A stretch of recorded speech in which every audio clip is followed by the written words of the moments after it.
कल के क्लास में हम लोग लेंस समझ चुके थे, तो आज प्रैक्टिस के लिए लेंस से जुड़ा एक प्रश्न बना लीजिए। क्वेश्चन लिखेंगे, एक कॉनकेव लेंस की फोकस दूरी 5 सेंटीमीटर है। कॉनकेव लेंस की फोकस दूरी 5 सेंटीमीटर है, तो लेंस की पावर क्या होगा? तो लेंस का पावर बताएं। सवाल क्या है? एक कॉनकेव लेंस की फोकस दूरी 5 सेंटीमीटर है, तो लेंस का पावर बताएं। क्लियर है? बन जाएगा? बनाइए। चलिए बनाते हैं। सबसे पहले क्या कह रहा है यहाँ पे? एक कॉनकेव लेंस। तो सबसे पहले हम लोग एक कॉनकेव लेंस बनाते हैं। तो ये हमारा बन गया कॉनकेव लेंस। इसका फोकस दूरी क्या कह रहा है हम लोग को? 5 सेंटीमीटर। 5 सेंटीमीटर। कॉनकेव लेंस का फोकस पॉजिटिव होता है या नेगेटिव? कल के क्लास में बताए थे नेगेटिव होता है ना, क्योंकि इधर आके वो बनता है। तो ये हो जाएगा क्या? F = -5 centimetre. लेकिन दूरी का ऐसा मात्रक क्या होता है? मीटर। तो इसको हम लोग सबसे पहले मीटर में कन्वर्ट करेंगे। तो जब हम लोग इसको मीटर में कन्वर्ट करेंगे तो ये हो जाएगा 5/100 मीटर। और पावर का फॉर्मूला हम लोग पढ़े थे, पावर = 1 फोकस, यही। तो पावर क्या हो जाएगा यहाँ पे? 1 / 1, और फोकस हमारा क्या है? 5/100 है ना। और ये जब ऊपर चला जाएगा तो ये ऐसे होगा और ये ऐसे हो जाएगा। और क्योंकि ये नेगेटिव है फोकस, तो यहाँ पे हम लोग नेगेटिव साइन देंगे। और जब ये ऊपर जाके मल्टीप्लाई होगा तो क्या हो जाएगा? ये -100/5, और यही कट के कितना आएगा? -20 डी, यानी कि -20 डायोप्टर। क्लियर है? तो इस प्रकार के आपको हल्के फल्के प्रश्न पूछे जाएंगे। और इसी के साथ हम लोग का लेंस समाप्त होता है। आज हम लोग शुरुआत करेंगे एक नए टॉपिक की, रिफ्लेक्शन ऑफ लाइट की। तो सबसे पहले हेडिंग देंगे रिफ्लेक्शन ऑफ लाइट।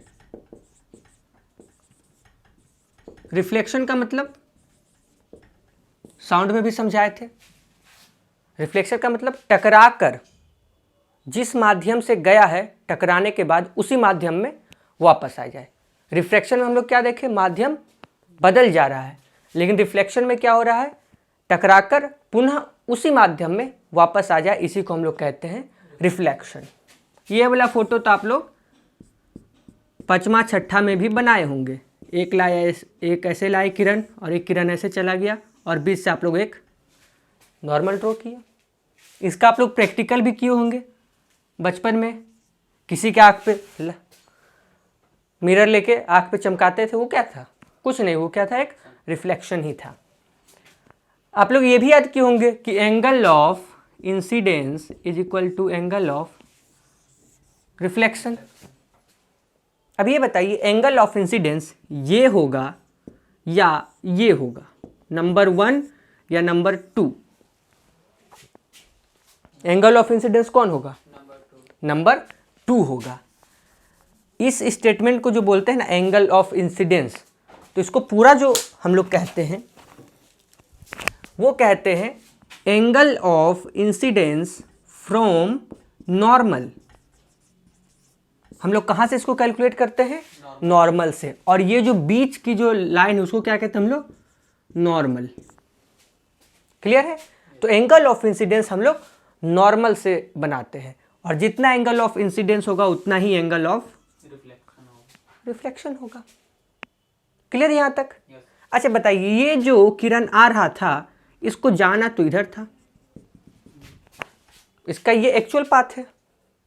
टकराने के बाद ये इधर चला गया, तो ये क्या हुआ? ये एक तरह से डेविएट हो गया अपने रास्ता से ये भटक गया। और इसी को हम लोग कहते हैं, डेल्टा से डिनोट करते हैं, जिसको हम लोग कहते हैं डेविएशन। इसको हम लोग क्या कहते हैं? इस एंगल को डेविएशन।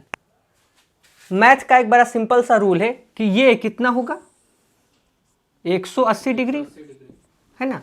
तो इसी को कहते हैं हम लोग डेविएशन बराबर 180 डिग्री माइनस 2i, क्योंकि angle of incidence = angle of reflection.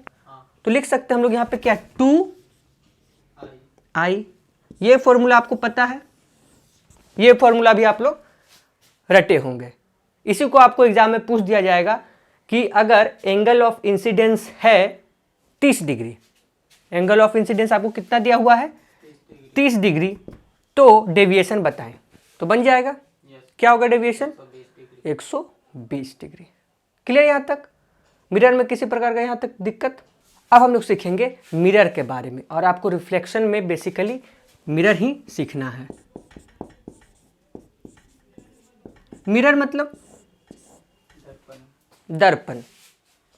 हम लोग के दिमाग में क्या सेट रहता है ना बाय डिफॉल्ट, कि जिसमें हम लोग चेहरा देख रहे हैं वही दर्पण, लेकिन दर्पण का परिभाषा वो नहीं है। किसी भी चीज को हम एकदम बिल्कुल पॉलिश कर दें।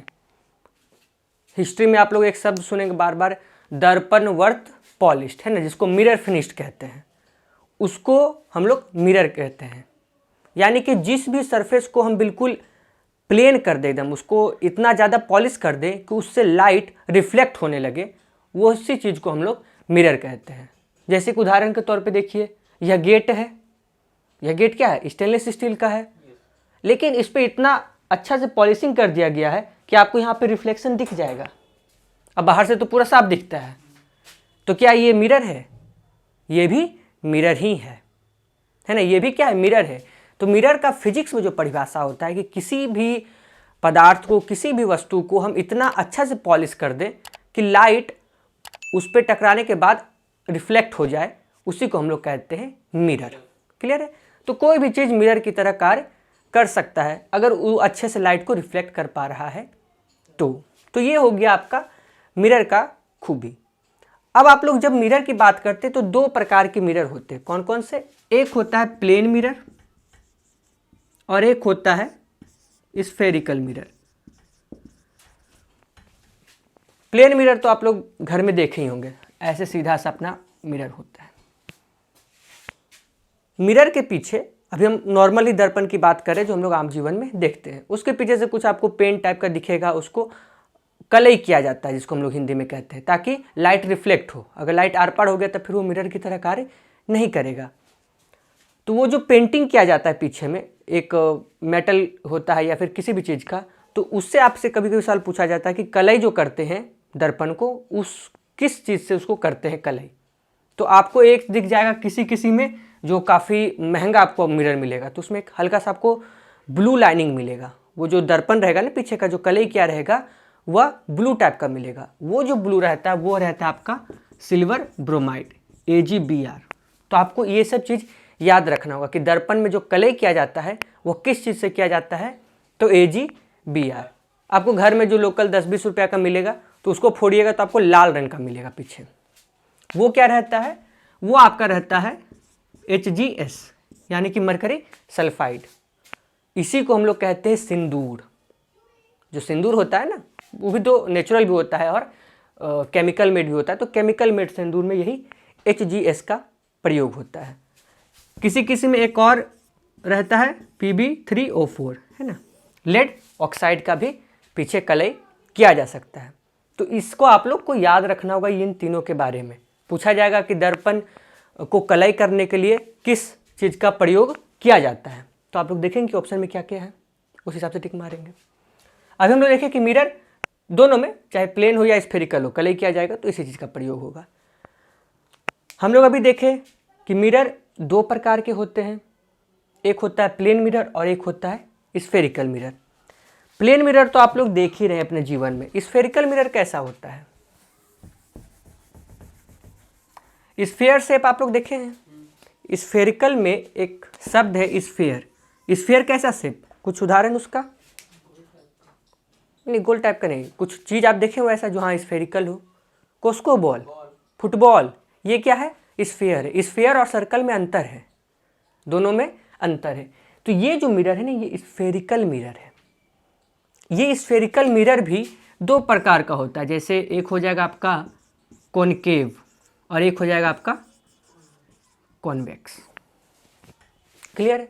यहीं पे कहीं कहीं पे आपको मिल जाएगा। कुछ लोग कहेंगे मिरर तीन प्रकार के होते हैं, तो वो कहेंगे प्लेन मिरर, कॉनकेव मिरर और कॉन्वेक्स मिरर। और कुछ लोग कहेंगे कि मिरर दो प्रकार के होते हैं, तो वो कहेंगे प्लेन मिरर और स्फेरिकल मिरर।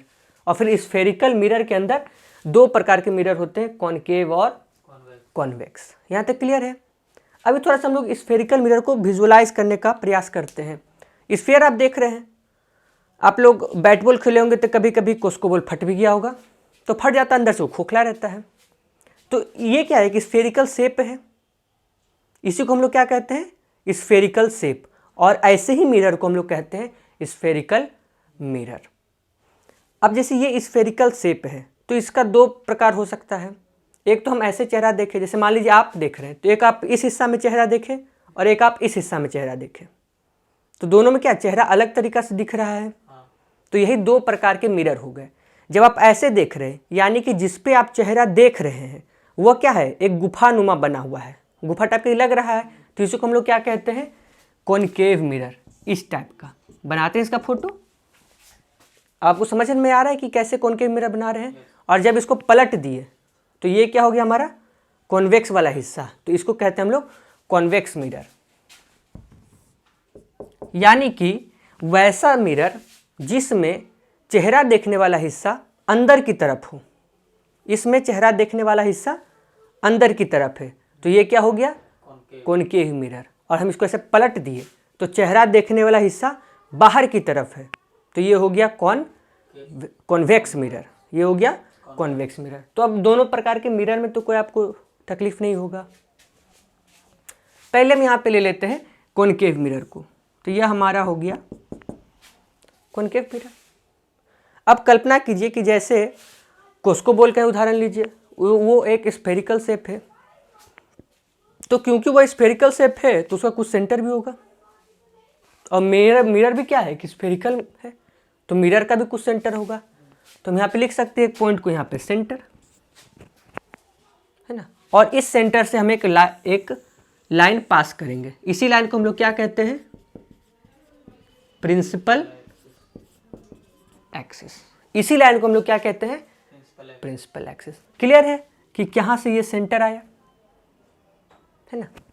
और अगर हम यहाँ से कोई किरण पास करें जो इस प्रिंसिपल एक्सिस के पैरेलल हो, वह मिरर से टकराने के बाद किसी पॉइंट से गुजरेगा, और जिस पॉइंट पे वो प्रिंसिपल एक्सिस को कट करेगा उसको हम लोग क्या कहते हैं,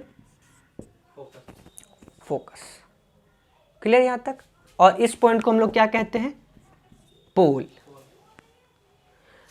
ये जो फोकस और पोल के बीच की दूरी, इसी को हम लोग क्या कहते हैं, फोकस दूरी या फिर फोकल लेंथ। और ये C और P के बीच की जो दूरी है उसको क्या कहते हैं हम लोग, रेडियस ऑफ कर्वेचर। ये रेडियस ही तो है स्फेरिकल शेप का, इस कारण इसका नाम पड़ा है रेडियस ऑफ कर्वेचर। क्लियर है यहाँ तक।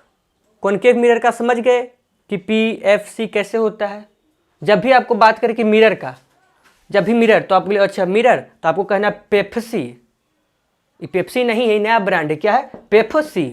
तो आपको क्लियर हो जाएगा कि PFC, पोल, फोकस और सेंटर ऑफ कर्वेचर। इसको रेडियस ऑफ कर्वेचर भी कहते हैं, इस दूरी को कहते हैं रेडियस ऑफ कर्वेचर। क्लियर है। अब हम लोग देखते हैं यहाँ पे कॉन्वेक्स मिरर को।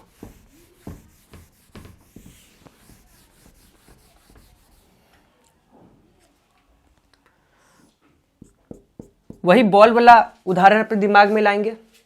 कोस्को बॉल फट चुका है, देखे ही होंगे, तो अब उसको हम बाहर से देख रहे हैं, ये हिस्सा आप लोग उसको देख रहे हैं, तो ये आपका क्या हो गया, कॉन्वेक्स मिरर हो गया। उसी चीज़ को हम यहाँ पे बनाए हैं।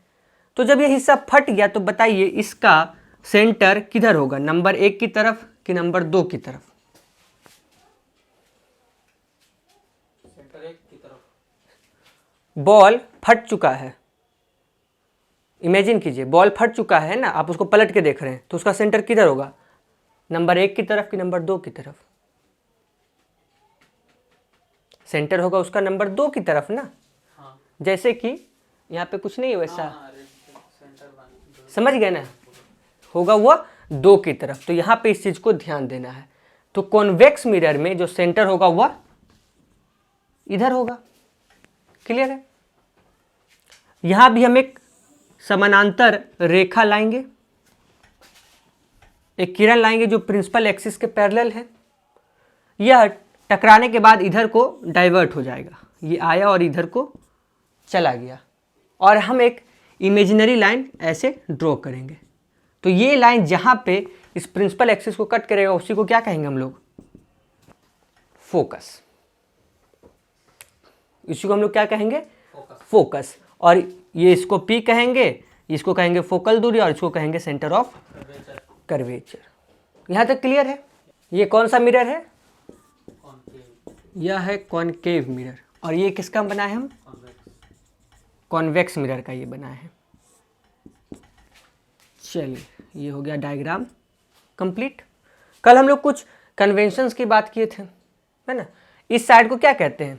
पॉजिटिव। पोल के इस साइड जो रहेगा उसको कहेंगे हम लोग, नहीं इसको नेगेटिव कहेंगे, है ना। और इसको कहेंगे हम लोग पॉजिटिव। सेम इसी साइड में इसको कहेंगे नेगेटिव और इसको कहेंगे पॉजिटिव।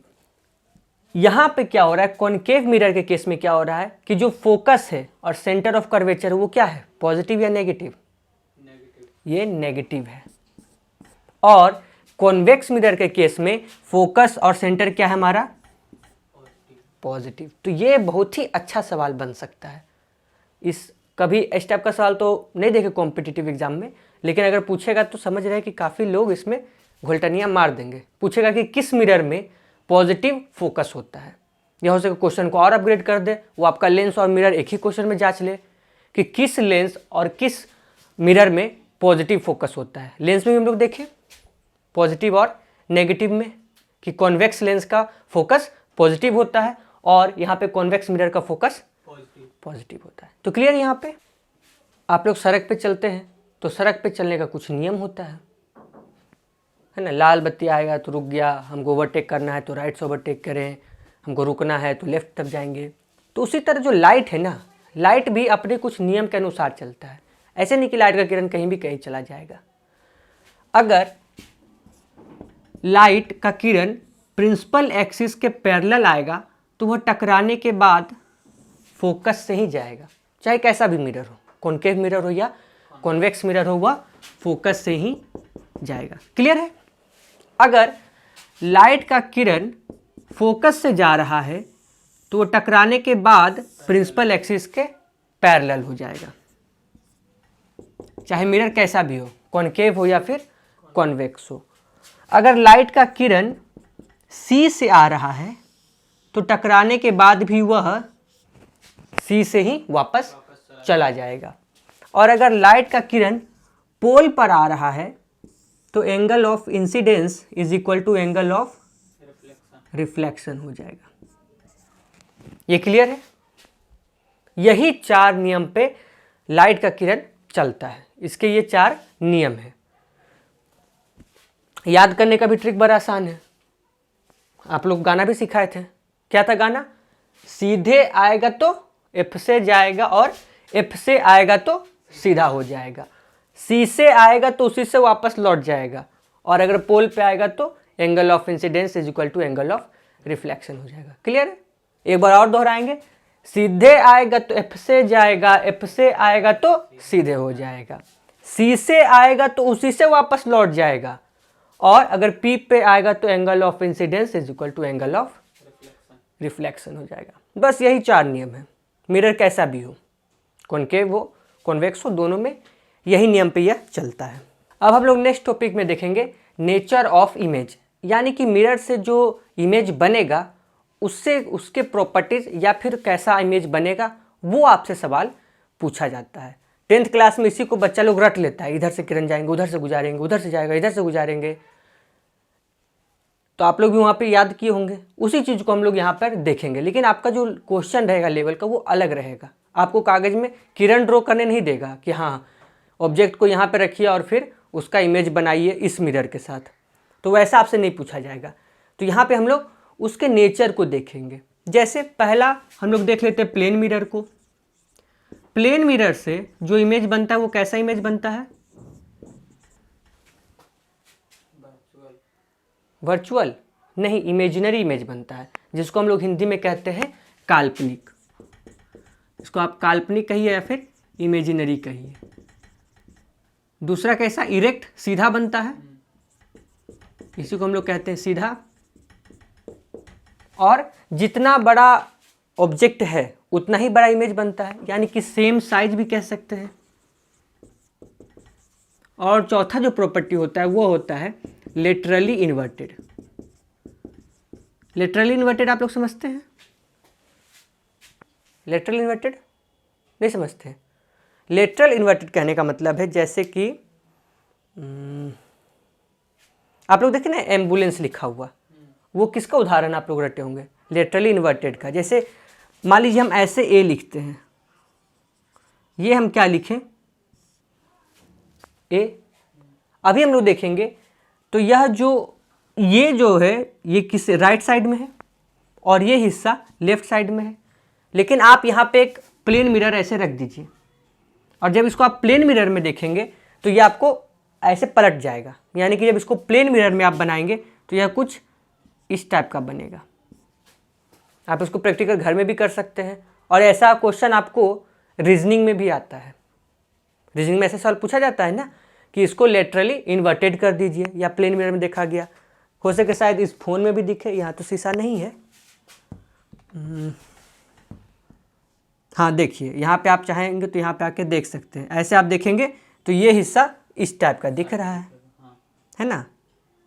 इसी को हम लोग कहते हैं लेटरली इन्वर्टेड, यानी कि कैसे घूम जाएगा? ऐसे है तो ये ऐसे हो जाएगा, ऐसा है तो यह ऐसा हो जाएगा। इसी चीज़ को हम लोग कहते हैं लेटरली इन्वर्टेड। और क्योंकि प्लेन मिरर में लेटरली इन्वर्टेड दिखता है, इस कारण एम्बुलेंस में हम लोग एम्बुलेंस को उल्टा लिखते हैं।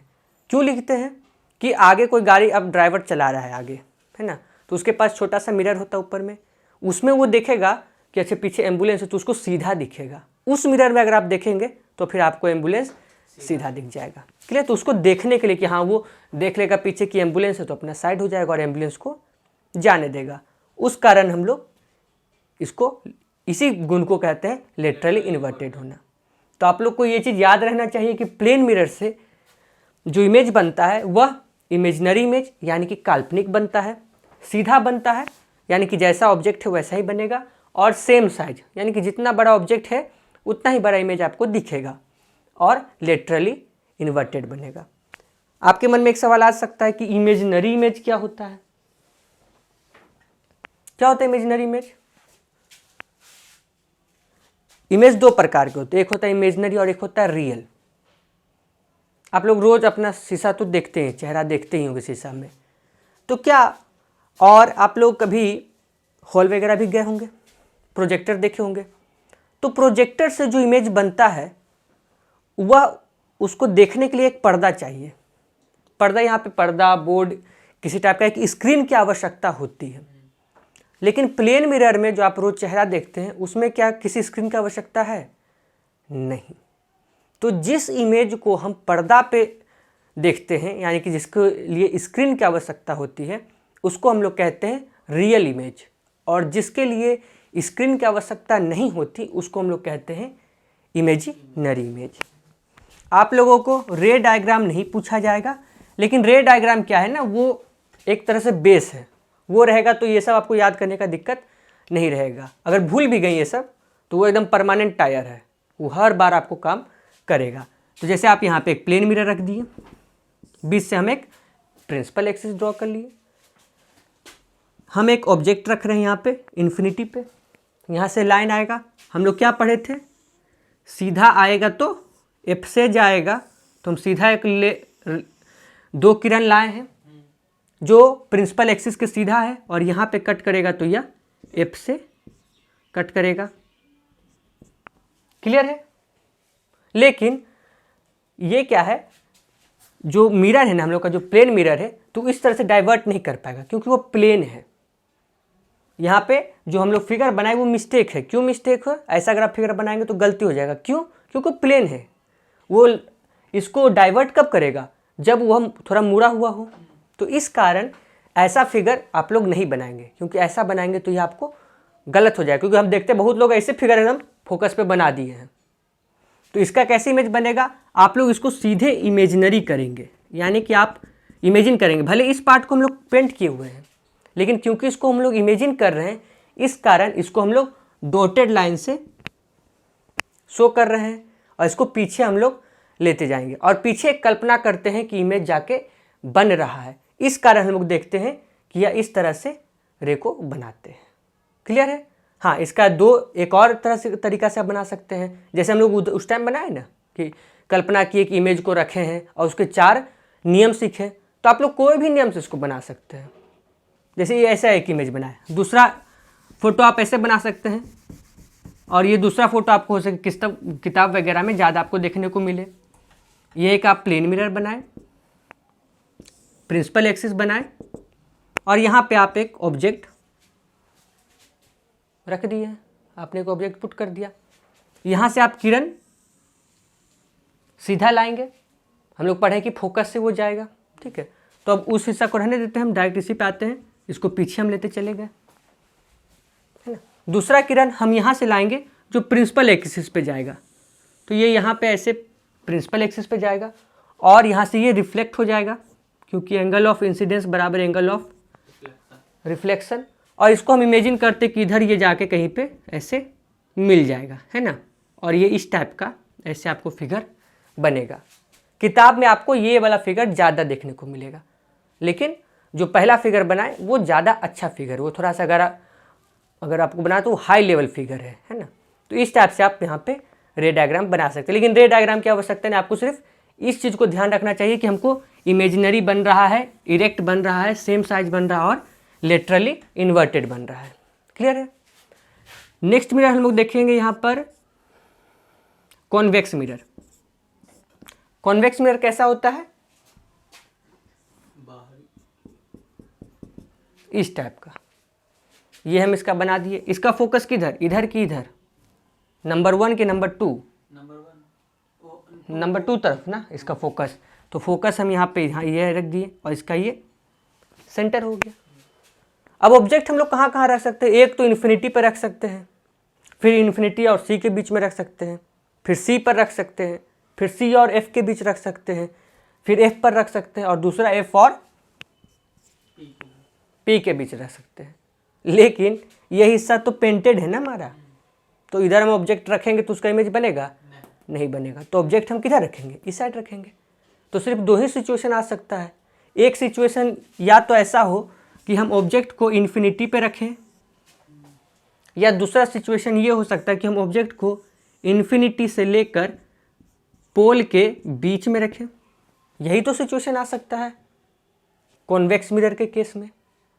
तो जब हम इसको इन्फिनिटी पे रखेंगे, तो मान लीजिए इस ऑब्जेक्ट को हम यहाँ पे इन्फिनिटी पे रखें, रे डायग्राम बनाने का प्रयास करेंगे, तो हमको क्या पता है कि सीधे प्रिंसिपल एक्सिस के अगर सीधा आएगा तो ये तो ऐसे डाइवर्ज कर देगा, है ना। लेकिन इसको हम इमेजिन करेंगे कि पीछे क्या कर रहा है, फोकस पे कट कर रहा है। क्लियर है? यहाँ से भी हम एक रे डायग्राम लाएंगे जो प्रिंसिपल एक्सिस के पैरेलल होगा। ये भी इधर क्या कर जाएगा? डाइवर्ट करेगा, और यह पीछे जाके फोकस पे कट करेगा। तो जब हम ऑब्जेक्ट को इन्फिनिटी पे रख रहे हैं तो इमेज हमारा कहाँ बन रहा है? फोकस पे इमेज बन रहा है।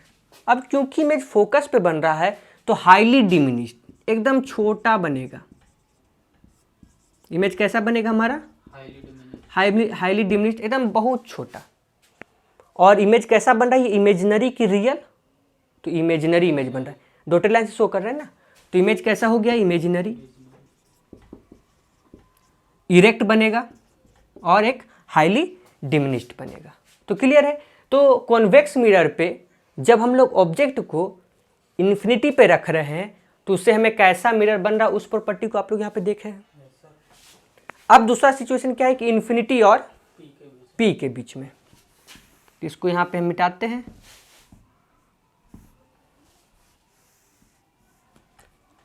यहाँ पे हम ऑब्जेक्ट को ऐसे रख दिए। फिर से वही सिचुएशन हम लोग करेंगे। यहाँ से लाइन पैरेलल आएगा और यह एफ से जाएगा, पैरेलल आएगा तो एफ से जाएगा। दूसरा सिचुएशन हम क्या कर सकते हैं कि यहाँ से एक पी पे लाइन ला सकते हैं, और यह एंगल ऑफ इंसिडेंस बराबर एंगल ऑफ रिफ्लेक्शन हो जाएगा। और ये जो एंगल ऑफ रिफ्लेक्शन है, इसको जब हम पीछे पे कट करेंगे तो यह कहीं यहाँ पे जाके कट करेगा और ये ऐसा हम लोग को इमेज बनेगा, है ना। तो यहाँ पे जो इमेज बन रहा है, सबसे पहली बात कि जब इन्फिनिटी और पी के बीच में यानी कि पोल के बीच में हम लोग ऑब्जेक्ट को रखे हैं तो इमेज हम लोग का कहाँ बन रहा है, पी और एफ के बीच में। एफ के बीच में। तो पी और एफ के बीच में हमारा इमेज बनेगा। इमेज कैसा बन रहा है, छोटा बन रहा है, स्मॉल साइज बन रहा है। और इमेज हम लोग का कैसा, सीधा बन रहा है, तो इरेक्ट बन रहा है। प्लस इमेज जो है वह इमेजिनरी है। क्लियर यहां पे। तो कॉन्वेक्स मिरर से हम लोग देखिए कि दो पोजीशन है जहां पे हम ऑब्जेक्ट को रख सकते हैं और उन दो पोजीशन में किस तरह का यहां पे हमारे पास डायग्राम बनेगा, किस तरह से इमेज बनेगा। तो आपको ये प्रॉपर्टी ध्यान में होना चाहिए। अगर आपको रे डायग्राम नहीं भी याद हो, वहाँ पे आपको पेपर में नहीं भी पूछा जाएगा रे डायग्राम तो, लेकिन आपको ये ध्यान रखना है। अगर वो कहा दिया जाए कि कॉन्वेक्स मिरर में अगर ऑब्जेक्ट को इन्फिनिटी और पी के बीच में रखेंगे तो ऑब्जेक्ट का साइज होगा, option A highly diminished, option B छोटा होगा, ऑप्शन सी इमेज की बात करें इमेज का साइज होगा, ऑप्शन सी इमेज का साइज ऑब्जेक्ट के साइज के बराबर होगा, ऑप्शन डी इमेज का साइज ऑब्जेक्ट के साइज से बड़ा होगा, छोटा होगा तो छोटा होगा, ऑप्शन बी छोटा मारेंगे। तो ये प्रॉपर्टीज आप लोग देख लिए। तो प्लेन मिरर का हम लोग देख लिए और कॉन्वेक्स मिरर का देख लिए। नेक्स्ट हम लोग देखेंगे कॉनकेव मिरर का। कॉनकेव मिरर में भी उसी टाइप का सिचुएशन होगा, लेकिन जो हमारा सबसे फेमस इसमें चीटिंग है उस ट्रिक को याद रखेंगे। एक ऐसे डायग्राम बनाएंगे, ये कॉनकेव मिरर हो गया, यहाँ पर देंगे C, यहाँ पे ऐसे करके लिख देंगे बराबर, इधर जाएगा तो बड़ा और इधर जाएगा तो छोटा, और यहाँ पे लिखेंगे F, फोकस, इन्फिनिटी से लेकर फोकस तक इमेज जो बनेगा वो कैसा बनेगा, रियल बनेगा और इन्वर्टेड बनेगा। और फोकस और पोल के बीच में अगर ऑब्जेक्ट रखेंगे तो जो इमेज बनेगा वह इमेजिनरी बनेगा, प्लस हम लोग का यहाँ पे इरेक्ट बनेगा। क्लियर यहाँ तक। इस चीटिंग पेपर से कैसे हम लोग को समझना है, तो कॉन्वेक्स में कॉनकेव में आप यहाँ सॉरी ये कॉनकेव है, कॉनकेव में 6 से अधिक पोजीशन हो सकते हैं ऑब्जेक्ट को रखने का। पहला इन्फिनिटी, दूसरा इन्फिनिटी और सी के बीच में, तीसरा सी पर, चौथा सी और एफ के बीच में, पांचवा एफ पर और छठा एफ और पी के बीच में। तो आपको रे डायग्राम से मतलब नहीं है, आपको सिर्फ ये ध्यान रखना होगा कि कहाँ पे हम ऑब्जेक्ट रखें तो कहाँ पे इमेज बनेगा। ये सब हम लोग डिटेल क्लास में तो आप लोग को रे डायग्राम बना ही थे, लेकिन यहाँ पे हम लोग शॉर्ट में इसको समझेंगे। सी पे अगर इमेज ऑब्जेक्ट रखें तो जो इमेज बनेगा वह बराबर, यानी कि जितना बड़ा ऑब्जेक्ट है उतना ही बड़ा आपका इमेज भी बनेगा। और आप सी से पोल की तरफ जैसे जैसे आप चलते जाएंगे तो आपका इमेज का साइज ऑब्जेक्ट के मुकाबले में बड़ा होता चला जाएगा। और अगर आप सी से पीछे यानी कि इन्फिनिटी या फिर इन्फिनिटी और सी पर सी के बीच में जब आप ऑब्जेक्ट रखेंगे तो आपका जो इमेज बनेगा वह ऑब्जेक्ट के मुकाबले छोटा साइज का बनेगा। यह तो हो गया साइज के बारे में कि जो इमेज हमको बन रहा है उसका साइज क्या होगा। दूसरा इमेज का नेचर, यानी कि रियल बनेगा कि काल्पनिक बनेगा, उसको हम लोग यहाँ पे देखेंगे। अगर हम लोग ऑब्जेक्ट को इन्फिनिटी से लेकर फोकस के बीच में रखें कहीं भी, तो आपका हमेशा कॉनकेव मिरर में इमेज रियल बनेगा और इन्वर्टेड बनेगा। अगर आप F और P के बीच में इमेज के रखोगे तो आपका जो इमेज बनेगा वो इमेजिनरी और इरेक्ट बनेगा। इरेक्ट मतलब सीधा। क्लियर। उदाहरण के तौर पे एक दो हम बना के भी देख लेते हैं। यहाँ पे जैसे C की बात कर रहे हैं कि C पे हम लोग कह रहे हैं कि बराबर इमेज बनेगा, है ना। तो मान लीजिए हम C पे यहाँ पर एक ऑब्जेक्ट रखे हैं, C से हम लाइन ड्रॉ करेंगे, वही अपना जो नियम है, सीधा आएगा तो F से जाएगा, तो F से हम इसको गुजार दिए। और दूसरा क्या है कि F से आएगा तो सीधा जाएगा, सीधा हो जाएगा, तो F से लाएं और यहाँ पे हम लोग सीधा ले। एक सेकंड, ये थोड़ा सा लाइन टेढ़ा हो गया हमारा।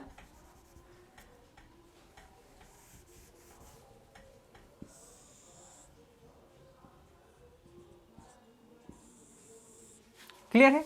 तो यहाँ पे जो आपका इमेज बनेगा वह सेम साइज का बनेगा और उल्टा बनेगा। जब 10th में बनाते थे तो हाँ स्केल से लेके बनाना है, लेकिन यहाँ पे आपको इमेज नहीं बनाना, आपको बस खाली उसका जो मेन मलाई है ना उसको सिर्फ जानना है। तो मलाई हम लोग यहाँ पे लिखे, उसको मलाई को मार लीजिए और आपका ये मिरर से तैयार हो जाएगा।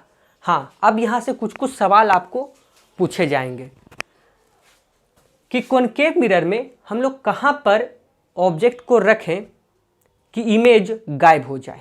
यह एक बेहतरीन सवाल है। सवाल क्या है कि कॉनकेव मिरर में हम लोग ऑब्जेक्ट को कहाँ पे रखें कि हमारा जो इमेज है वह गायब हो जाए, इमेज दिखे ही ना।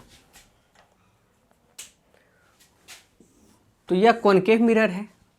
जब हम लोग फोकस पर ऑब्जेक्ट को रखते हैं तो इसका रे डायग्राम कैसे कैसे बन सकता है। एक तो हम लोग यहाँ से लाइन को सीधा लाएंगे और इसको फोकस से ही गुजार देंगे। दूसरा, एक तो रे डायग्राम हम लोग ऐसे बनाएंगे कि पोल पे आएगा और फिर एंगल ऑफ इंसिडेंस बराबर एंगल ऑफ रिफ्लेक्शन हो जाएगा। तो ये जो दो लाइन है ना, यहाँ पे पैरेलल नहीं दिख रहा है, लेकिन ये जो दो लाइन है वह पैरेलल हो जाएगा। तो जब क्योंकि ये पैरेलल हो जाएगा तो कभी मीट ही नहीं करेगा, और कभी मीट ही नहीं करेगा तो इमेज बनेगा ही नहीं। तो यह एक बहुत ही अच्छा सवाल बनता है कि कॉनकेव मिरर में कहाँ पे हम लोग ऑब्जेक्ट को रखें कि इमेज गायब हो जाए। तो उसका आंसर क्या होगा, फोकस पे। यानी कि ऑब्जेक्ट को हम लोग को कहाँ रखना होगा, फोकस पर। यहाँ तक क्लियर है। हाँ, इसमें एक चीज़ और ध्यान रखेंगे कि जब हम लोग इमेज को फोकस और पोल के बीच में रखेंगे तो हमारा जो इमेज है, तो क्योंकि इमेजिनरी बन रहा है तो इमेजिनरी इमेज हमेशा दर्पण के पीछे बनता है, प्लस इमेजिनरी इमेज हमेशा इरेक्ट बनता है, यानी कि सीधा बनता है। आप लोग देखें, हम लोग जब कॉन्वेक्स मिरर की बात की है तो वहाँ पे क्या बन रहा था, इमेजिनरी इमेज, और इमेजिनरी इमेज हमेशा सीधा बन रहा था। प्लेन मिरर में भी इमेजिनरी इमेज बन रहा था, और जब भी इमेजिनरी इमेज बनेगा तो वो हमेशा सीधा ही बनेगा। ठीक है, और वो उसको जो है आप हाँ नहीं, इरेक्ट नहीं, मतलब जो मिरर है ना उसके पीछे आप लोग उसको डॉटेड लाइन से शो करेंगे। लेकिन यहाँ पे आपको रे डायग्राम नहीं पूछा जाएगा एग्जाम में, आपको सीधे पूछा जाएगा कि ऑब्जेक्ट को यहाँ पे रखा गया है तो इमेज जो बनेगा उसका क्या प्रॉपर्टीज़ होगा या किस टाइप का अंतर पड़ेगा। इससे कुछ जुड़े हुए सवाल बनाएंगे। जैसे पहला सवाल क्या है कि कॉनकेव मिरर की फोकस दूरी 15 सेंटीमीटर है। 30 सेंटीमीटर की दूरी पर 5 सेंटीमीटर ऊंचा वस्तु रखने पर प्रतिबिंब की ऊंचाई क्या होगी।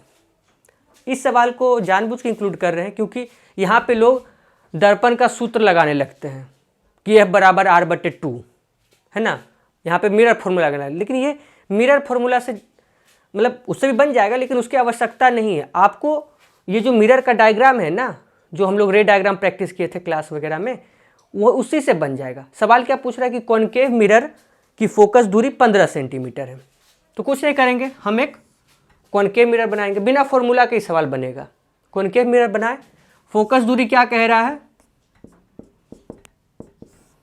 15 सेंटीमीटर है ना।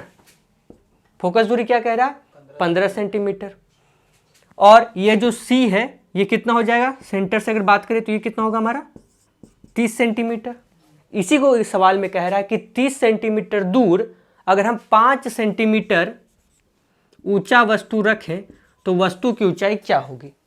तो हम लोग जानते हैं कि कॉनकेव मिरर में जब ऑब्जेक्ट को सेंटर पे रखते हैं तो वो ऑब्जेक्ट बराबर साइज का बनता है, अभी सीखे थे। तो यानी कि ऑब्जेक्ट बोल रहे, सॉरी, जो इमेज बनता है वो बराबर साइज का बनता है। तो यह जो इमेज बनेगा यह 5 सेंटीमीटर बड़ा ही बनेगा। क्लियर है।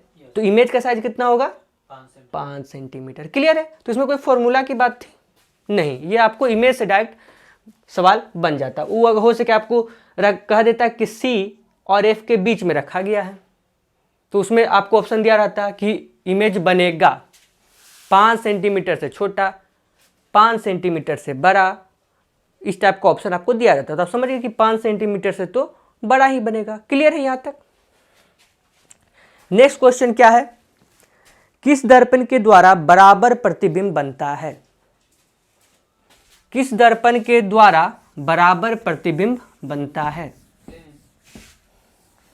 सिर्फ प्लेन। और याद करने का प्रयास कीजिए। अभी तो हम लोग पढ़े ना, कॉन्वेक्स में तो बराबर नहीं बनता, उसमें तो छोटा बनता है। कॉनकेव में देखे तो हम लोग कि सी पे जब रखेंगे तो प्रतिबिंब बराबर बन रहा है, तो इसका आंसर क्या हो जाएगा? प्लेन और कॉनकेव मिरर, यानी कि इसका 2 आंसर होगा। तो इस पे ध्यान रखना है ना। कैसे बिना ब्रेक के प्लेन मार के टिक मार दिए, और वहाँ पे तो और OMR वाला रहता है, एक बार गलती हो गया तो हो गया। नेक्स्ट क्वेश्चन क्या है? काल्पनिक प्लस सीधा प्लस बराबर इमेज बनता है, यानी कि काल्पनिक भी हो, सीधा भी हो और बराबर भी हो, ऐसा इमेज किस मिरर में बनता है? काल्पनिक भी हो, सीधा भी हो और बराबर भी हो। सोचिए, थोड़ा सा दिमाग पे लोड दीजिए। कॉनकेव में। काल्पनिक, सीधा, बराबर कॉनकेव में बनता है। कॉनकेव में कहाँ पे रखेंगे तो काल्पनिक, सीधा और बराबर बनेगा? चलिए बराबर को ही उठा लेते हैं, जो आप कह रहे हैं। ये कॉनकेव मिरर है, सी पर बराबर इमेज बनता है, तो क्या यह सीधा बना? नहीं बना, तो कॉनकेव तो नहीं होगा। कॉन्वेक्स में बराबर इमेज बनता है? नहीं, छोटा बनेगा या फिर बहुत ज़्यादा छोटा, तो ये भी नहीं होगा। प्लेन मिरर में बनता है। बराबर यहाँ कहने का क्या मतलब है कि जितना बड़ा ऑब्जेक्ट है उतना ही बड़ा इमेज हो। तो प्लेन मिरर बनता है, काल्पनिक भी होता है, सीधा भी होता है और बराबर भी होता है। तो इसका सही आंसर क्या होगा? Plane mirror. क्लियर है? नेक्स्ट क्वेश्चन देखिए क्या है। कॉनकेव मिरर में कहाँ वस्तु रखने से काल्पनिक, सीधा प्लस छोटा इमेज बनेगा? कॉनकेव मिरर में हम कहाँ वस्तु रखें कि हमारा जो इमेज बनेगा वह काल्पनिक और सीधा है ना? हाँ, काल्पनिक, सीधा और छोटा इमेज बनेगा। क्या होगा इसका आंसर? कॉनकेव मिरर में हम लोग कहाँ ऑब्जेक्ट रखें कि जो इमेज बनेगा वह काल्पनिक हो, सीधा हो और छोटा हो? किसके? P और F के बीच में। हम लोग क्या उसमें चर्चा की थे? काल्पनिक और बहुत बड़ा। वो डायग्राम बनाए थे ना आपको, तो मैंने क्लास में रे डायग्राम भी सिखाया है सब, हर एक पोजीशन पे रख के। ये F है और यह P है। आप कह रहे F और P के बीच में, तो चलिए हम F और P के बीच में यहाँ पे एक ऑब्जेक्ट रख देते हैं। अगर यहाँ से हम रे डायग्राम बनाने का प्रयास करें तो सीधा जाएगा और F से कट करते हुए निकलेगा ये, तो ये कैसा? दूसरा हम रे डायग्राम पोल से इसका बना सकते हैं, है ना? तो ये जो बनेगा ये फैलता हुआ चला जाएगा। तो इसको जब हम डॉटेड लाइन से पीछे का शो करें तो यह कुछ इस टाइप का आपको देखने को मिलेगा।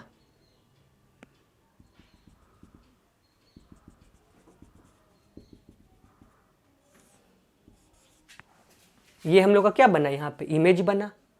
कॉपी में देखिए, है ना, मेन क्लास में ये सब लिखा हुआ। तो इमेज जो बन रहा है क्या बन रहा है? ऑब्जेक्ट से काफ़ी बड़ा बन रहा है।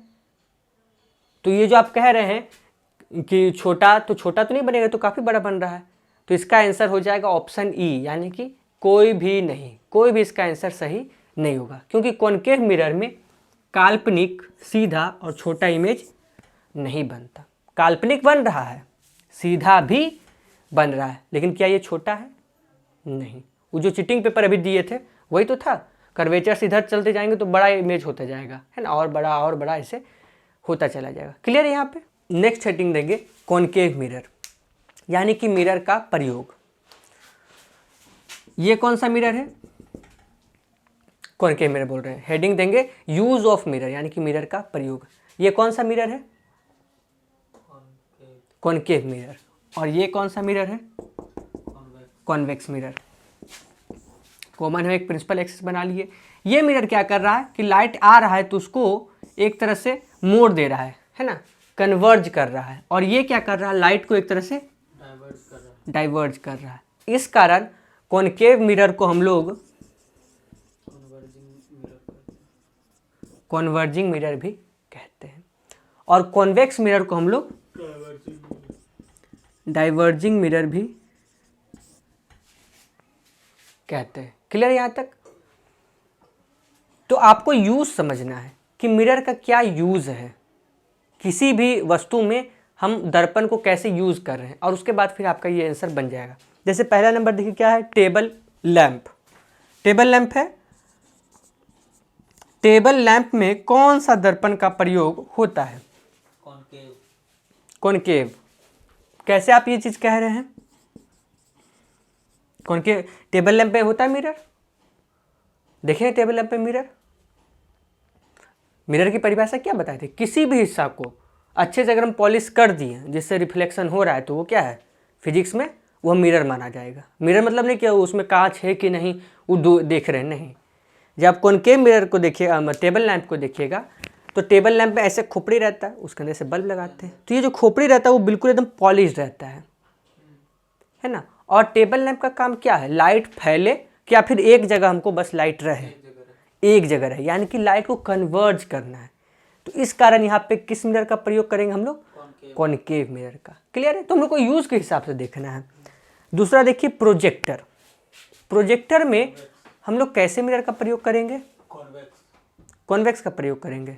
क्यों? क्योंकि छोटा से बड़ा को बड़ा स्क्रीन पर उसको दिखाना होता है। वहाँ पे हमको एक रियल इमेज चाहिए। प्रोजेक्टर का काम क्या है कि इमेज को रियल इमेज करके बनाए। वो क्या एक रियल इमेज प्रोजेक्ट करता है। क्या रियल इमेज कॉन्वेक्स मिरर से बन सकता है? नहीं बन सकता, उसमें सिर्फ इमेजिनरी इमेज बनता है। तो रियल इमेज के लिए हम लोग किसका प्रयोग करते हैं? कॉनकेव मिरर का। तो प्रोजेक्टर में भी कॉनकेव मिरर। यहाँ पे यही बच्चों लोग से मिस्टेक हो जाता है, वो लोग सोचते हैं कि फैलाना है। प्रोजेक्टर, आप कभी प्रोजेक्टर देखे हैं? उसमें रहता है अरे धुंधला दिख रहा है तो सेट करो हल्का सा फोकस, ऐसे करते हैं ना हम लोग। वो फोकस क्या सेट करते हैं? हम लोग उसी चीज़ को सेट करते हैं ताकि फोकस अच्छा से एडजस्ट हो, तो हम लोग का जो इमेज बन रहा है, जो रियल इमेज बन रहा है, वो साफ से बने। क्लियर है? इसी चीज़ को हम लोग यहाँ पे देखते हैं। नेक्स्ट है डेंटिस्ट। डेंटिस्ट वगैरह किस मिरर का प्रयोग करेंगे? चाहे डेंटिस्ट हो या फिर हजामत बनाने में हो, दाढ़ी बनाना है तो आपको कैसा इमेज चाहिए? अगर आपको दाढ़ी बनाना है तो बड़ा चाहिए। और रियल इमेज चाहिए कि इमेजिनरी चाहिए?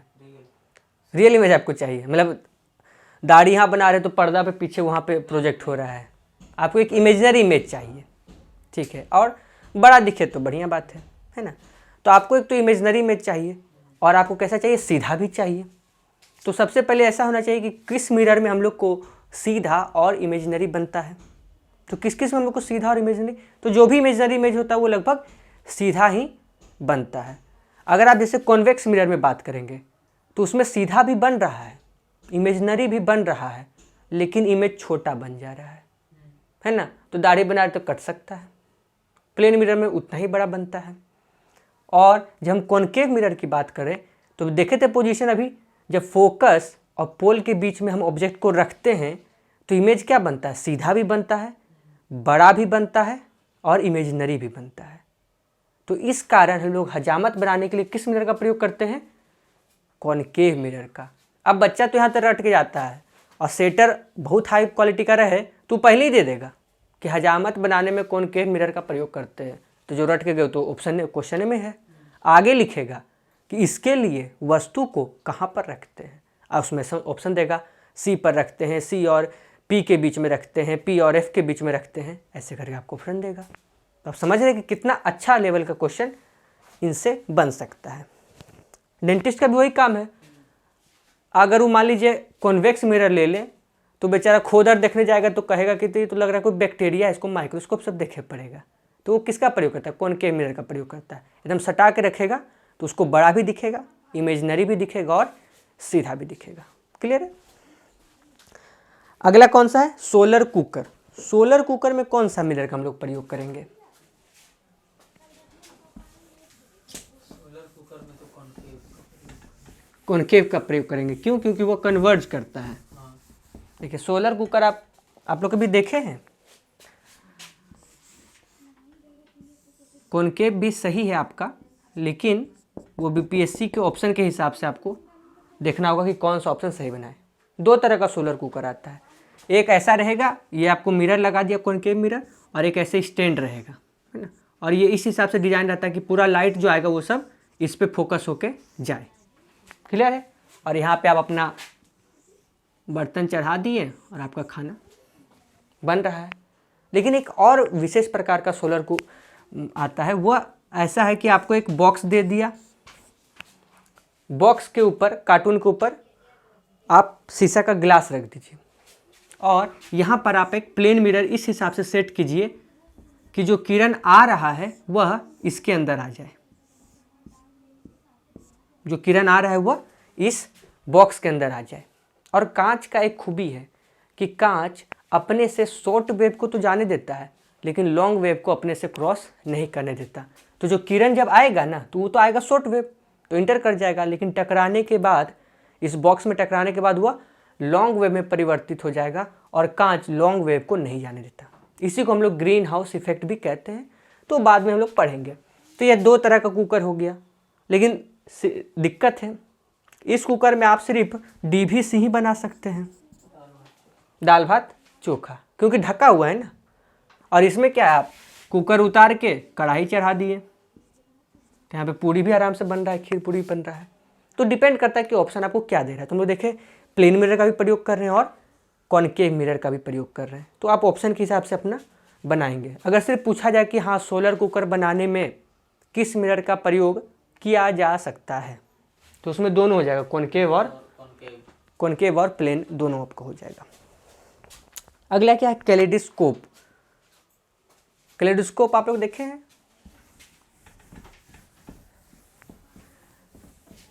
बायोस्कोप आप लोग देखे हैं, बायोस्कोप नहीं देखे होंगे, पहले चलता था, थोड़े से पैसे लेके वो दिखाने का कार्य करता था, या कहीं फोटो देखे होंगे। कैलेडोस्कोप क्या होता है, ऐसे रहेगा और फिर नीचे से एक ऐसे रहेगा, 3 प्लेन मिरर को एक फिक्स्ड एंगल पे मतलब एंगल पे ऐसे फिक्स किया जाता है। ये भी प्लेन मिरर, ये भी प्लेन मिरर और ये भी प्लेन मिरर, और इसके बीच में कुछ रंगदार बीट्स वगैरह ऐसे कुछ कंचा उंचा डाल दिया जाता है, और जब आप इसको देखिएगा तो काफ़ी रंगीन और काफ़ी खूबसूरत दिखता है। इसी को हम लोग कहते हैं कैलेडोस्कोप। कैलेडोस्कोप में किसका प्रयोग करें हम लोग, प्लेन मिरर का प्रयोग करें। कितना, 3 ठो, उसमें 3 ही प्लेन मिरर का प्रयोग होता है। नेक्स्ट आपका है पेरिस्कोप। पेरिस्कोप आप लोग देखे हैं, सबमरीन वगैरह में आप लोग देखे होंगे, ऐसे करके डब्बा है ना, यहाँ पे आप एगो आँख देखने वाला बना दीजिए, एगो यहाँ पे लाइट बना दीजिए, हाँ यहाँ पे एक प्लेन मिरर पुट करेंगे और आप एक प्लेन मिरर यहाँ पे पुट करेंगे, तो लाइट ऐसे आएगा, फिर टकरा के इस पे आएगा और फिर यहाँ पे आपका आँख पे ऐसा आएगा। आप लोग 10वां में इसका फोटो भी बनाए होंगे। तो पेरिस्कोप में किस मिरर का प्रयोग करते हैं, कई ठो, 2 अगला है शोरूम के निगरानी में। शोरूम की निगरानी में किस मिरर का प्रयोग करते हैं, शोरूम आप गए हैं, मॉल जहाँ पे सब्जी वगैरह ये सब बिकता है, खासकर वहाँ पे शॉपिंग मॉल और ये सब जो रहता है, रिलायंस स्टोर ये सब जो होता है, तो आप लोग देखे होंगे। अब तो सीसीटीवी आ गया है, लेकिन कुछ साल पहले कोना में देखते होंगे एक मिरर टाइप का गोल सा ऐसे लगा रहता होगा, नोटिस किए होंगे। वो रहता है क्या कि आप घुसे तो अपना मेकअप बना लीजिए ठीक से। वो मिरर किस लिए रहता है, ज़्यादा दूर तक दिखे, वो इसलिए रहता है, वो ऐसे सेट रहता है, ऐसे देखिए सामान ऐसे सेट है, मान लीजिए ये रो दुकान में ऐसे रेक रखा हुआ और यहाँ पे सामान रखा हुआ।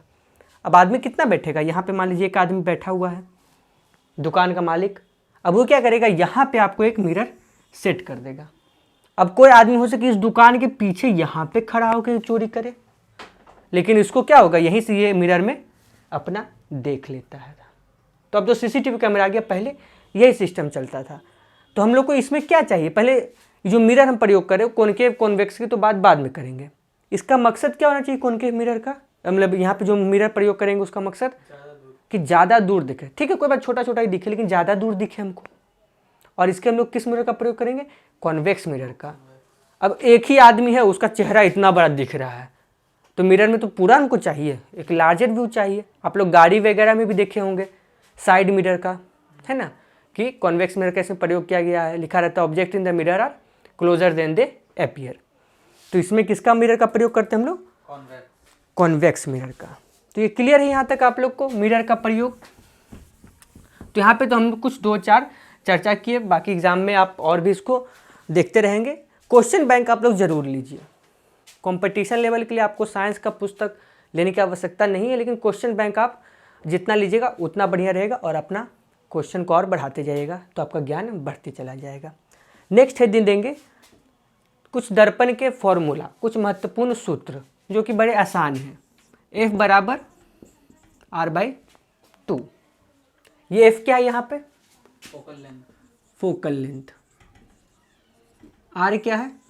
Radius of curvature, radius of curvature. F और R के बीच में सीधा संबंध है ना, F is directly proportional to R। R को हम 2 गुना कर देंगे तो F 2 गुना, R को हम 10 गुना कर देंगे तो F 10 गुना, R को अगर हम 16 पुट कर देंगे तो F 16 गुना, R पुट कर देंगे तो कैसे? तो कितना होगा F 8 गुना। 8 गुना। चलिए, यानी कि यहीं पे आपको थोड़ा सा ध्यान देना था, क्योंकि कुछ लोग 2 गुना 2 गुना में ऐसे मगन हो जाते हैं कि फिर का 16 का 12। अगर रेडियस का मान 16 दिया है तो 16/2 यानी कि फोकल लेंथ का वैल्यू 8 सेंटीमीटर या 8 मीटर जैसा भी हो। ठीक है, यहाँ पे नेक्स्ट देखेंगे दर्पण का सूत्र 1/f बराबर 1/u प्लस 1/v। जहाँ पे u क्या है? u है ऑब्जेक्ट की दूरी और v क्या है? इमेज की दूरी। यहाँ पे काफ़ी लोग कंफ्यूज हो जाते हैं, कभी कभी u को ही इमेज मान लेते हैं, v को ही ऑब्जेक्ट का दूरी मान लेते हैं। तो एक अच्छा उपाय है जिससे आप लोग इसको कभी नहीं भूलेंगे। पहले u आता है कि v? पहले u आता है और उसके बाद फिर v आता है। अच्छा, अब बताइए, अगर इमेज किसी चीज़ का बन रहा है तो जाहिर सी बात है कि ऑब्जेक्ट है, तो पहले ऑब्जेक्ट आएगा तब तो इमेज आएगा, कि पहले इमेज आएगा तब ऑब्जेक्ट आएगा? पहले ऑब्जेक्ट तब आएगा। तो यहाँ पे क्या आ जाएगा? ऑब्जेक्ट, और यहाँ पे क्या आ जाएगा? इमेज। अब तो नहीं भूलिएगा। थर्ड फॉर्मूला लिखिएगा मैग्निफिकेशन का, यानी कि आवर्धन क्षमता का। आवर्धन क्षमता क्या होता है? प्रतिबिंब की ऊंचाई, यानी कि जो इमेज है उसकी हाइट डिवाइडेड बाय वस्तु की ऊंचाई।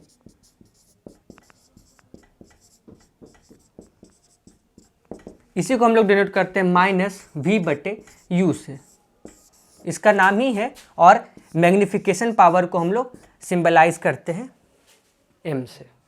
इसका नाम ही है मैग्निफिकेशन पावर, यानी कि किसी चीज़ को बड़ा कर रहा है। लेंस से देखते कि अरे छोटा लिखे हैं तो लेंस की मदद से हुआ हमको थोड़ा सा बड़ा दिख रहा है। तो इसका फॉर्मूला क्या है? -v/u। बस आपको इतना ध्यान रखना है। इससे हम 1-2 सवाल देते हैं और आपका क्लियर हो जाएगा। पहला सवाल देखिए, किसी कॉनकेव मिरर के निचले आधे भाग को काले रंग से रंग दिया गया है तो निम्नलिखित में क्या परिवर्तित होगा? ऑप्शन ए में क्या है? Radius of curvature. Option B में है फोकस दूरी। ऑप्शन सी में है नंबर ऑफ इमेज, यानी कि जितना इमेज बनेगा। और ऑप्शन सी में, डी में है इमेज की तीव्रता, यानी कि इंटेंसिटी ऑफ द इमेज।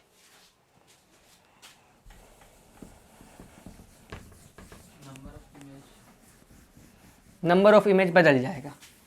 अच्छा, देखते हैं अभी। यहाँ पे सवाल में क्या कह रहा है कि आधे काले भाग को रंग दिया गया है। अब मिरर को चाहे वो रंग दे, पानी में डुबा दे, पेट्रोल में डाल दे, या कुछ भी कर दे। यह है हमारा मिरर, है ना। पहला ऑप्शन में क्या दिया हुआ? Radius of curvature. क्या रेडियस ऑफ कर्वेचर बदलेगा? आधे काले रंग से बदल देंगे? नहीं बदलेगा। अगर यह एक सर्कल है और इसका यह रेडियस 2 सेंटीमीटर है तो हम इसको कितना भी मिटा दें, रेडियस कितना होगा? 2 सेंटीमीटर। 2 ही सेंटीमीटर होगा। तो रेडियस ऑफ कर्वेचर तो नहीं बदलेगा। ऑप्शन बी में दिया हुआ फोकस दूरी, तो फोकस दूरी बदलेगा? अभी तो हम लोग पढ़े कि फोकस दूरी बराबर r/2 है ना, रेडियस ऑफ कर्वेचर बटे 2। तो जब रेडियस ऑफ कर्वेचर नहीं बदलेगा तो फोकस दूरी भी हमारा नहीं बदलेगा। तीसरा क्या है हम लोग का option? Number of image. Image बनने, जितना संख्या में इमेज बनेगा वो बदलेगा? तो वो भी नहीं बदलेगा। चौथा है इमेज की तीव्रता, यानी कि intensity of the image. Image जो बनता है रिफ्लेक्ट होने के बाद जो किरण आता है उससे इमेज बनता है। जितना ज़्यादा किरण आएगा उतना बढ़िया इमेज आपको बनेगा। पता है कभी कभी थोड़ा धुंधला दिख रहा है, कभी बहुत एकदम क्लियर दिख रहा है, तो उसका मतलब क्या हो कि ज़्यादा से ज़्यादा लाइट रिफ्लेक्ट होकर एक पॉइंट पे आएंगे तो ज़्यादा क्लियर इमेज बनेगा। अब यहाँ पे क्या कर दिए हम, इसको आधा रंग दिए हैं पूरा, तो अब जो रिफ्लेक्ट होकर लाइट आएगा वो इतना ही तो हिस्सा से आएगा, तो इस कारण जो इमेज की तीव्रता होगी वह घट जाएगी। यहाँ पे बदलाव की बात क्या है, परिवर्तन की बात क्या है। अगर यहाँ पे सवाल और हाई लेवल का पूछे कि इमेज की तीव्रता में क्या प्रभाव पड़ेगा, बढ़ेगा कि घटेगा, तो इसमें ऑप्शन बी।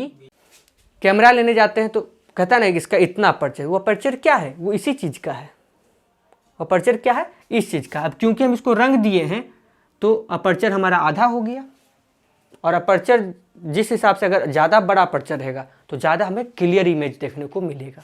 अपर्चर का साइज छोटा रहेगा तो हम लोग को थोड़ा सा उतना अच्छा इमेज नहीं मिलेगा। क्लियर है। तो अब वो चाहे मिरर को पानी में डुबा दे, लेंस पानी में डुबाए, पेट्रोल में डुबाए, आग लगा दे, पेंट कर दे, समझ गए कैसे उससे निकलना है, क्या उसमें बदलाव होगा। सेंटर ऑफ कर्वेचर नहीं बदलेगा, फोकस नहीं बदलेगा, इमेज का संख्या भी नहीं बदलेगा, लेकिन हाँ इमेज की जो तीव्रता है उसमें बदलाव हो जाएगा। तो इससे भी एक बेहतरीन सवाल देखने को मिलता है। नेक्स्ट क्वेश्चन है, समतल दर्पण का आवर्धन क्षमता क्या है।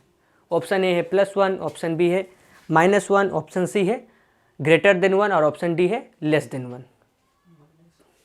+1, ये तो रटा रटा सवाल है, पहले ही बता चुके हैं। क्या इस साइड ही क्योंकि बनता है। हाँ इस साइड ही क्योंकि बनता है। और ये साइड कौन सा होता है हम लोग का, प्लस, प्लेन मिरर ना, प्लेन मिरर ये प्लस होता है और ये साइड माइनस होता है। कन्वेक्शन पढ़ाए थे ना अभी, तो हम लोग मिरर में भी देखे, लेंस में भी उस चीज़ को देखे थे। नेक्स्ट टॉपिक हम लोग देते हैं टोटल इंटरनल रिफ्लेक्शन।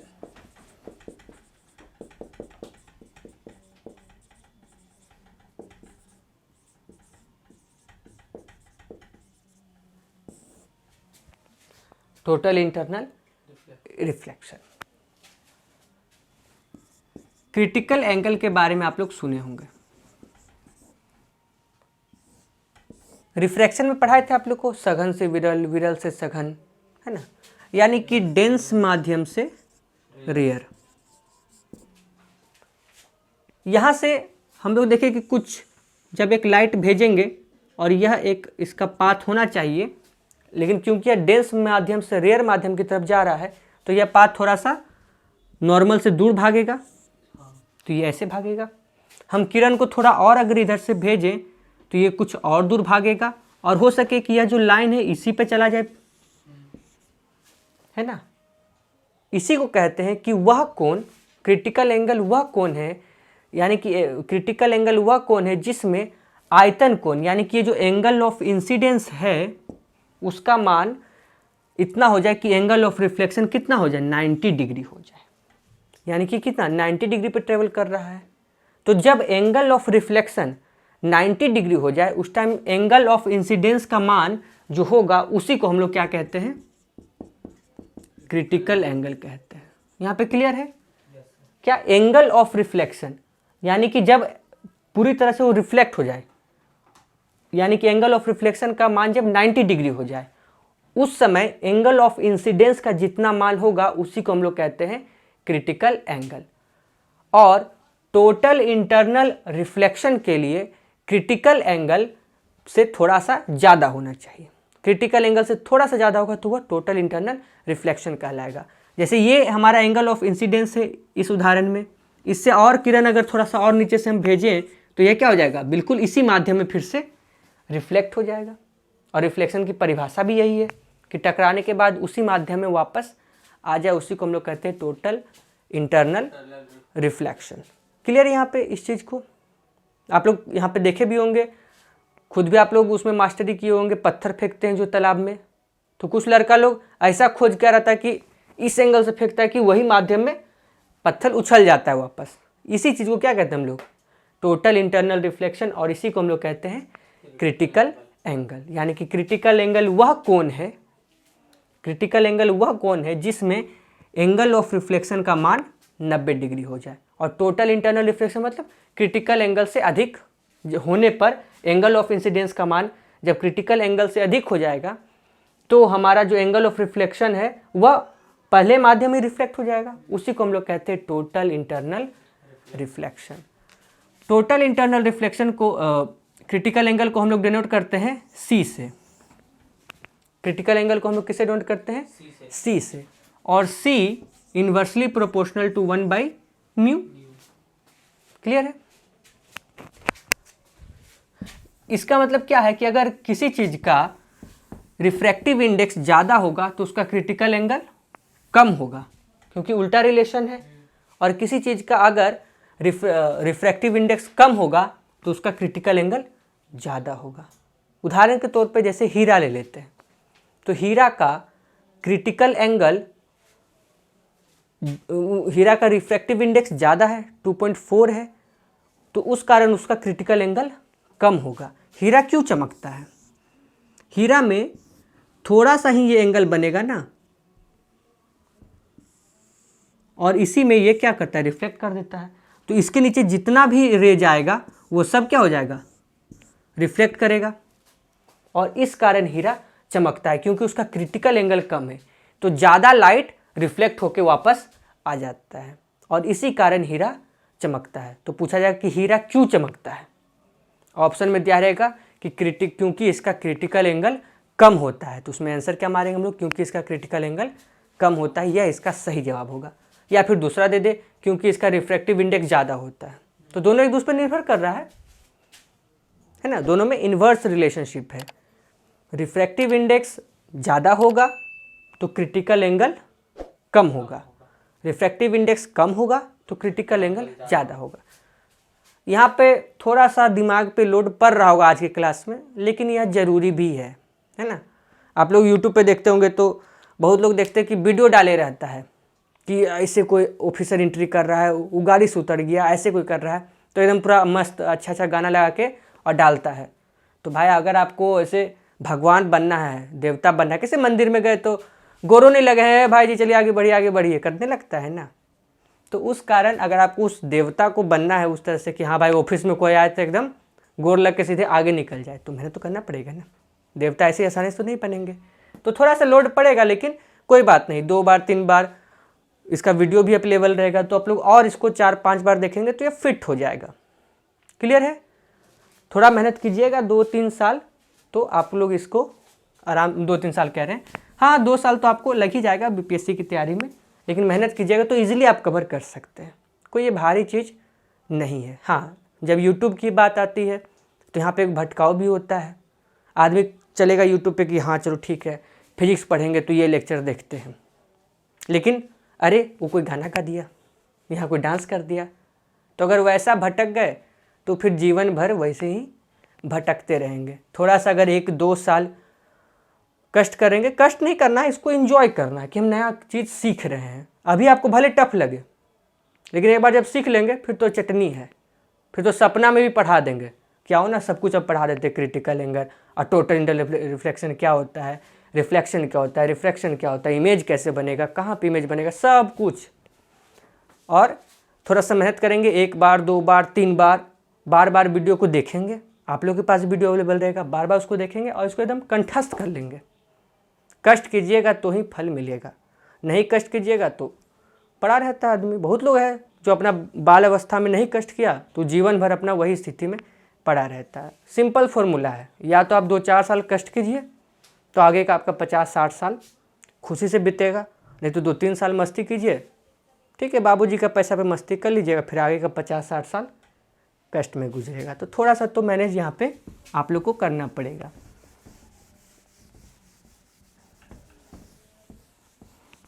इससे जो मेन पूछा जाता है आपको, वह उदाहरण पूछा जाता है कि टोटल इंटरनल रिफ्लेक्शन पर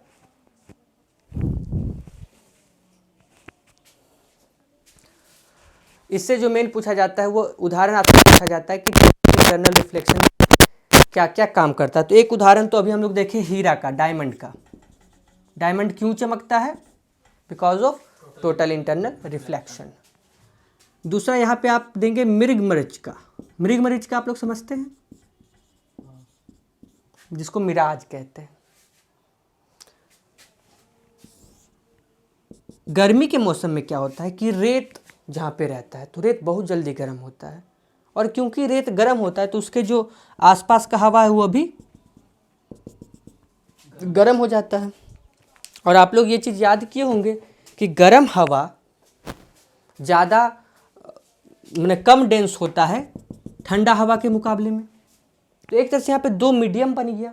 ये क्या बन गया, एक तरह से ज़्यादा डेंस मीडियम बन गया, और ये क्या बन गया, एक तरह से रेयर मीडियम बन गया। अब यहाँ पे मान लीजिए कोई आदमी आराम से जा रहा है, अब बेचारा को खूब जोर का एकदम प्यास लगा हुआ है। अब यहाँ पे आपको उसको दूर में एगो दिख गया पेड़। अच्छा, रेगिस्तान है तो इतना अच्छा पेड़ नहीं बनाते हम लोग, ऐसे कुछ खजूर टाइप का बना देते हैं। तो उसको एक पेड़ दिख गया यहाँ पे। अब पेड़ से क्या हो रहा है, आदमी पेड़ को देख रहा है, तो किरण पेड़ से आदमी पर कि आदमी से पेड़ पर, पेड़ से आदमी पर, है ना। तो किरण आया तो कुछ तो इसको ठीक है सीधा दिख जाएगा, और कुछ किरण क्या होगा, क्योंकि यहाँ पे क्या है, एक तरह से डेंस और रेयर है, क्रिटिकल एंगल से कुछ किरण ज़्यादा पे अगर चला गया तो वह यहीं से टकराकर इसको ऐसे दिखेगा। तो जब इसको ऐसे दिखने लगेगा तो ये क्या इमेजिन करेगा, एक उल्टा पैर यहाँ पे उसको ऐसे ब्रेन में फिगर बनेगा।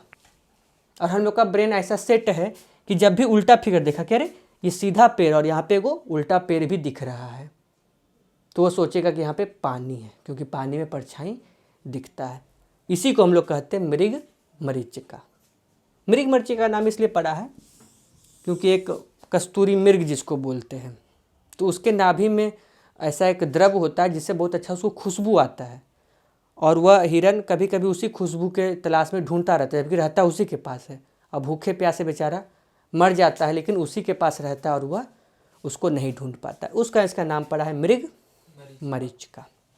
क्लियर कैसे काम करता है। आप लोग भी गर्मी महसूस किए होंगे, जब अगर 45-46 उससे अगर अधिक का गर्मी हो तो आप सड़क पे महसूस कर सकते हैं, कहीं कहीं आपको लगे हाँ, तो लेकिन वो पानी नहीं रहता, लगता है कि अरे बारिश हुआ क्या, कोई पानी छिटा था क्या, लेकिन सामने गए तो ये तो सूखले है, तो वो क्या हो गया, वही मृग मरीचिका हो गया। मतलब आसपास का कोई पेड़ है, कोई दुकान है, तो उसका आपको एक दिमाग में प्रतिबिंब बन गया कि उल्टा बन रहा है फोटो। तो जब उल्टा बन रहा है तो जाहिर सी बात है यह भींगा होगा, तभी तो पानी में उल्टा इमेज बनेगा, लेकिन वो मृग मरीचिका है। तीसरा उदाहरण इसमें याद करेंगे, ऑप्टिकल सेंटर। ऑप्टिकल सेंटर करें, ऑप्टिकल फाइबर, जो तार वगैरह हम लोग देखते हैं ना, तो इसको तो यहाँ पे बस उदाहरण के रूप में याद कर लेंगे। ऑप्टिकल फाइबर को हम लोग मॉडर्न इंस्ट्रूमेंट जब पढ़ेंगे ना, तो वहाँ पे बताएंगे कैसे इसका काम करता है, कैसे ये लाइट के सिद्धांत पर काम करता है, टोटल इंटरनल रिफ्लेक्शन पे ये काम करता है, वहाँ पे इसकी चर्चा करेंगे। तो आज की क्लास थोड़ा सा हो गया लेंदी, लेकिन कोई बात नहीं, आप लोग थोड़ा सा धैर्य बनाए रखेंगे और पढ़ाई पे ध्यान देंगे। आज का कष्ट यानी कि आने वाले भविष्य के लिए खुशी का दिन, और अगर आज आराम करेंगे तो आने वाला भविष्य के लिए थोड़ा सा कष्टदायक दिन गुजरेगा। आने वाला बुढ़ापा होगा या जवानी होगा, सब थोड़ा सा कष्टदायक हो जाएगा। तो यहाँ तक का ही आज हम रखते क्लास को। कल एक छोटा सा टॉपिक छूटा है, प्रिज्म और आँख के बारे में पढ़ेंगे, फिर हमारा लाइट का रिवीजन कंप्लीट हो जाएगा। तो आज यहीं पे क्लास एंड करते हैं।